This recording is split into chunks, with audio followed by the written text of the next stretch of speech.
De sa vie, de ce qu'il a bâti autour de lui avec les siens, pour les siens. Alors, je me permets quand même de souligner quelque chose, un peu pour nous détendre, pour un peu nous reposer, puis nous petit vaguer un peu là. Moi, je peux vous dire que lui m'en a fait vivre des heures. Jacques. Ah, moi, c'est épouvantable. C'est incroyable. Il fallait que je ferme ma gueule, comme on dit. Hein. Mais ça m'a payé. Ça m'a payé parce qu'en dernier, Jacques, je le faisais pleurer comme il voulait. Là, sa sensibilité, là, il la mettait en face, en évidence.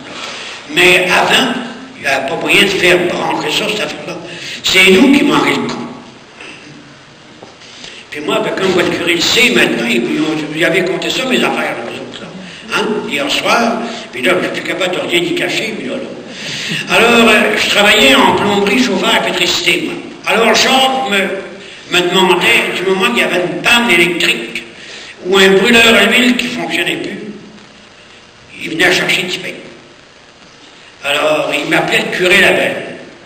J'étais le curé Labelle, mais la bédaine en moins. Alors, j'étais le curé Labelle. Alors, mon Jacques faisait réparer ses brûleurs. Mais vous savez que c'était des heures un petit peu d'angoisse. Puis des heures de torture. Savez-vous pourquoi? Pas parce qu'il me menait la visure. Mais j'étais dans la cave, moi, couché à réparer le brûleur. Puis moi, ce que j'entendais en haut, dans le lobby ou dans la salle, les gens en prenaient un petit coup, ils tenaient un hôtel genre. Ça buvait, puis ça sacrait. Ah ça, moi, je voyais passer, pareil, moi, passer partout. Oh, ça sacrait dans cet hôtel-là, et puis moi, il fallait que j'endure ça, là, hein, en plus de travailler pour mon Jacques, là. Alors, il me demandait comment que... Il me devait. Moi, je disais, j'étais assez content de sacrer mon camp d'être là. Je ne change rien. Je disais, marque ça, sa facture. Alors là, il est allé payer la facture. Il est allé... Alors, lui, on a eu du bon temps. J'allais assez souvent en avion avec lui. Alors, quand il y avait une balade et qu'il y avait le temps, bien, il m'invitait. Alors, on allait à la pêche ou à la chasse. Mais je me rappelle la première randonnée, là. Eh mon Dieu. Première aventure avec lui en avion. On est allé à son club le matin. Alors, c'était au printemps, ça. Alors, le lac avait dégelé dans la journée de la veille. Et puis là, le lac, c'était une belle patinoire. Alors, le lendemain matin, on vient pour arriver au Mathilde. Je sais pas si ça vous dit quelque chose de Mathilde? Oui. Bon. Alors, il me semble de voir qu'on descend, puis moi, il faut y arriver les arbres en avant. J'ai dit, ça se peut pas. Il dit, tiens, toi, ben, tu peux, on monte. On range la tête des arbres. Ça, c'était Jacques, ça. Me faire des mots d'une peur de même, comme on les fait. Ah, il était capable. Et puis, je ne peux pas tout vous raconter, mais il m'en a fait vivre des heures. Mais ça fait rien, c'est même qu'on a créé des liens d'amitié, qu'on s'est aimé. Moi, je compare ça un petit peu, là, Jacques, et puis moi, là-bas. Vous savez, le vieux film de Fernandel, là, hein? Fernandel puis Péponé, là. Il était toujours en chicane. Hein? Puis il était toujours écrit. Mais, quand un n'était pas là, ça manquait.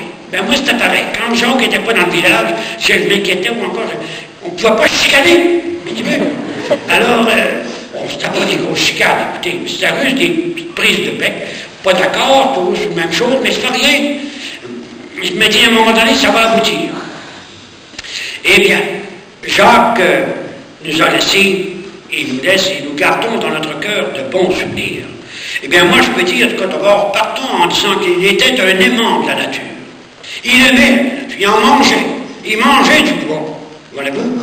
Ça mangeait la forêt, ces gens. Ben oui.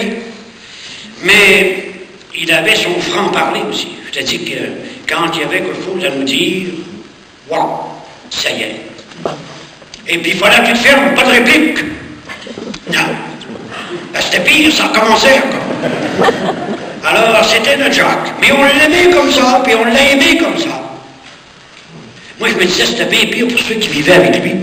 Moi, c'était de temps en temps, tout. Eh bien oui. Alors, mais Jacques avait un type de service, un homme de service. Dans le milieu où il était là-bas à Clova, c'était place au nord, vous savez, vous en avez entendu parler, eh bien, on avait besoin de se côtoyer, de s'entraider, puis de se rendre service. On ne pouvait pas ne pas se rendre service. Alors Jacques était le dépanneur. Moi, si j'avais besoin des bottes, des vis, des clous que j'avais pas, j'allais à la shop de Jacques, puis je fouillais, et puis je trouvais ce que j'avais besoin.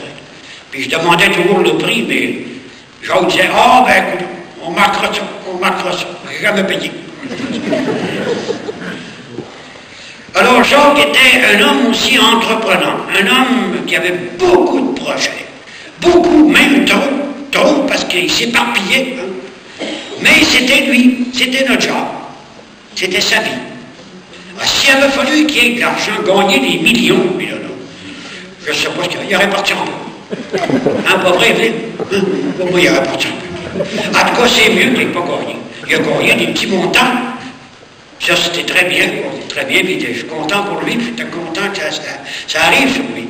Mais la grosse loterie, mon Dieu, non. Oh non, je pense qu'il aurait acheté le stade olympique. Puis aujourd'hui, il arrêterait les Canadiens. Alors, je vous dis, j'aurais d'autres choses à mentionner, je pourrais vous dire, d'abord, c'était un homme joyeux, à sa façon. Il était joyeux aussi à ses heures. Remarquez bien, à ses heures. Et il était aussi, moi d'après moi, en tout cas, je garde un bon souvenir, c'était l'homme disponible. Disponible pour n'importe qui. Même si on s'était chicané, les gens dans le village, on y arrivait quelque chose, une prise de bec, on n'était pas d'accord.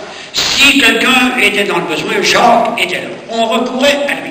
Et à tel point que Jacques s'est identifié, et quand on parlait de Clova, on ne pouvait pas parler de Clova sans parler de Jacques. Non. On l'avait identifié au petit village. Et aussi un père très attentif.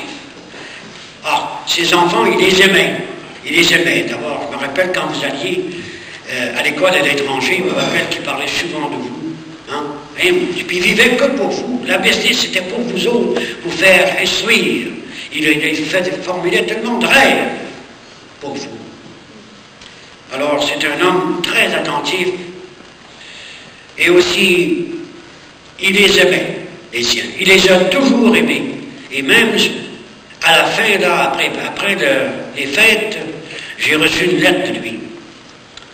Alors, il s'est ouvert. Là, vraiment, là c'était plus le Jacques qu'on pensait, c'est le Jacques qu'on aurait dû voir tout le temps, mais qu'on ne découvrait pas chez lui. On le voyait plutôt parfois dur, mais il était très sensible, attentif, disponible, responsable, tout ça. Mais on ne découvrait pas toujours ça. On abusait même de lui, dans le sens que trop y en demandait parfois. Alors, c'est des choses, quelques caractéristiques, mais je pourrais en dire encore, mais vous n'êtes pas vous-même capable de deviner ou encore vous êtes capable de voir. Vous avez vu d'ailleurs dans sa vie tout ce qui a témoigné de bien. Alors, il faut se rappeler son souvenir. Et son souvenir, ben, c'est à vous, la famille surtout.